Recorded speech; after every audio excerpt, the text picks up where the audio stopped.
லூக்கா 18ஆம் அதிகாரம்.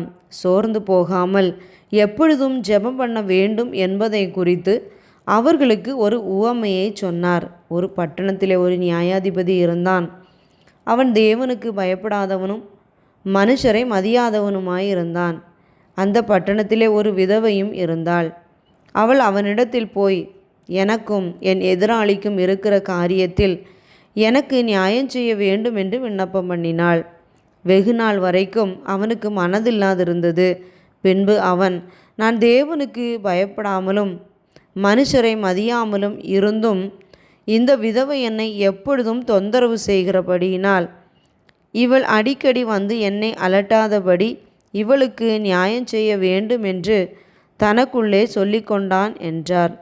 பின்னும் கர்த்தர் அவர்களை நோக்கி, அநீதியுள்ள அந்த நியாயாதிபதி சொன்னதை சிந்தித்து பாருங்கள். அந்தபடியே தேவன் தம்மை நோக்கி இரவும் பகலும் கூப்பிடுகிறவர்களாகிய தம்மால் தெரிந்து கொள்ளப்பட்டவர்களின் விஷயத்தில் நீடிய பொறுமை உள்ளவராயிருந்து அவர்களுக்கு நியாயம் செய்யாமல் இருப்பாரோ? சீக்கிரத்திலே அவர்களுக்கு நியாயம் செய்வார் என்று உங்களுக்கு சொல்லுகிறேன். ஆகிலும் மனுஷகுமாரன் வரும்போது பூமியிலே விசுவாசத்தை காண்பாரோ என்றார். அன்றியும் தங்களை நீதிமான்கள் என்று நம்பி மற்றவர்களை அற்பமாய் எண்ணின சிலரை குறித்து அவர் ஒரு உவமையை சொன்னார்.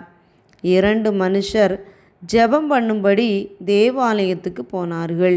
ஒருவன் பரிசேயன், மற்றவன் ஆயக்காரன். பரிசேயன் நின்று, தேவனே, நான் பரிகாரர், அநியாயக்காரர், விபச்சாரக்காரர் ஆகிய மற்ற மனுஷரைப் போலவும் இந்த ஆயக்காரனைப் போலவும் இராததால் உம்மை ஸ்தோத்தரிக்கிறேன். வாரத்தில் 2 தரம் உபவாசிக்கிறேன். என் சம்பாத்தியத்திலெல்லாம் தசமபாகம் செலுத்துகிறேன் என்று தனக்குள்ளே ஜெபம் பண்ணினான்.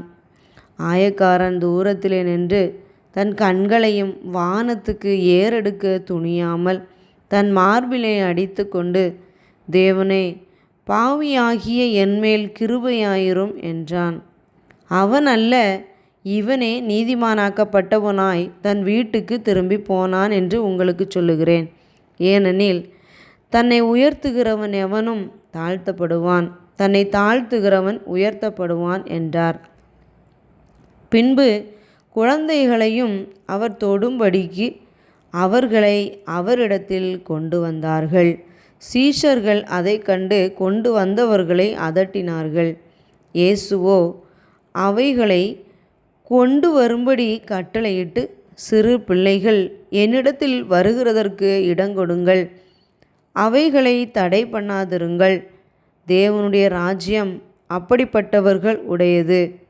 எவனாகிலும் சிறு பிள்ளையைப் போல் தேவனுடைய ராஜ்யத்தை ஏற்றுக்கொள்ளாவிட்டால் அதில் பிரவேசிக்க மாட்டான் என்று மெய்யாகவே உங்களுக்கு சொல்லுகிறேன் என்றார். அப்பொழுது தலைவன் ஒருவன் அவரை நோக்கி, நல்ல போதகரே, நித்திய ஜீவனை சுதந்தரித்து கொள்வதற்கு நான் என்ன செய்ய வேண்டும் என்று கேட்டான். அதற்கு இயேசு, நீ என்னை நல்லவன் என்று சொல்வானேன்? தேவன் ஒருவர் தவிர நல்லவன் ஒருவனும் இல்லையே.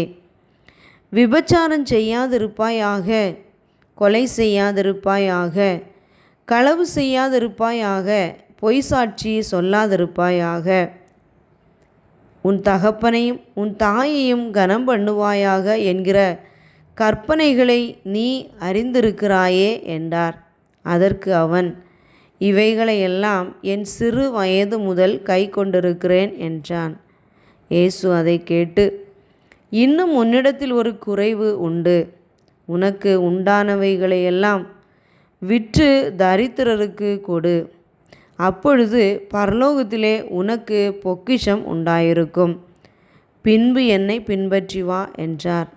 அவன் அதிக ஐஸ்வர்யமுள்ளவன் ஆனபடியினால் இதை கேட்டபொழுது மிகுந்த துக்கமடைந்தான்.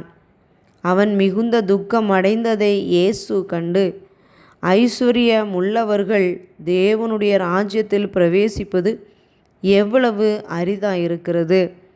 ஐஸ்வர்யவான் தேவனுடைய ராஜ்யத்தில் பிரவேசிப்பதை பார்க்கிலும் ஒட்டகமானது ஊசியின் காதிலே நுழைவது எளிதாயிருக்கும் என்றார். அதை கேட்டவர்கள், அப்படியானால் யார் ரட்சிக்கப்படக்கூடும் என்றார்கள். அதற்கு அவர், மனுஷரால் கூடாதவைகள் தேவனால் கூடும் என்றார். அப்பொழுது பேதுரு அவரை நோக்கி, இதோ நாங்கள் எல்லாவற்றையும் விட்டு உம்மை பின்பற்றினோமே என்றான். அதற்கு அவர், தேவனுடைய ராஜ்யத்தின் நிமித்தம் வீட்டையாவது பெற்றாரையாவது சகோதரரையாவது மனைவியையாவது பிள்ளைகளையாவது விட்டுவிட்ட எவனும் இம்மையிலே அதிகமானவைகளையும் மறுமையிலே நித்திய ஜீவனையும் அடையாமல் போவதில்லை என்று மெய்யாகவே உங்களுக்கு சொல்லுகிறேன் என்றார். பின்பு அவர் 12 தம்மிடத்தில் அழைத்து, இதோ எருசலேமுக்கு போகிறோம். மனுஷகுமாரனை குறித்து தீர்க்கதரிசிகளால் எழுதப்பட்டவைகளெல்லாம் நிறைவேறும். எப்படியெனில், அவர் புறஜாதியாரிடத்தில் ஒப்பு கொடுக்கப்பட்டு பரியாசமும் நிந்தையும் அடைந்து துப்பப்படுவார். அவரை வாரினால் அடித்து கொலை செய்வார்கள். 3ஆம் நாளிலே அவர் உயிரோடே எழுந்திருப்பார் என்றார். இவைகளில் ஒன்றையும் அவர்கள் உணரவில்லை. அவைகளின் பொருள் அவர்களுக்கு மறைவாயிருந்தது. அவர் சொன்னவைகளை அவர்கள் அறிந்து கொள்ளவில்லை. பின்பு அவர் எரிகோவுக்கு சமீபமாய் வரும்போது ஒரு குருடன் வழியருகே உட்கார்ந்து பிச்சை கேட்டு கொண்டிருந்தான். ஜனங்கள் நடக்கிற சத்தத்தை அவன் கேட்டு இது என்ன என்று விசாரித்தான். நசரேயனாகிய இயேசு போகிறார் என்று அவனுக்கு அறிவித்தார்கள். அப்பொழுது அவன், இயேசுவே, தாவீதின் குமாரனே, எனக்கு இரங்கும் என்று கூப்பிட்டான். முன் நடப்பவர்கள் அவன் பேசாமல் இருக்கும்படி அவனை அதட்டினார்கள். அவனோ, தாவீதின் குமாரனே, எனக்கு இரங்கும் என்று மிகவும் அதிகமாய் கூப்பிட்டான். இயேசு நின்று அவனை தம்மிடத்தில் கொண்டு வரும்படி சொன்னார். அவன் கிட்ட வந்தபோதோ அவர் அவனை நோக்கி, நான் உனக்கு என்ன செய்ய வேண்டும் என்றிருக்கிறாய் என்று கேட்டார். அதற்கு அவன், ஆண்டவரே, நான் பார்வை அடைய வேண்டும் என்றான்.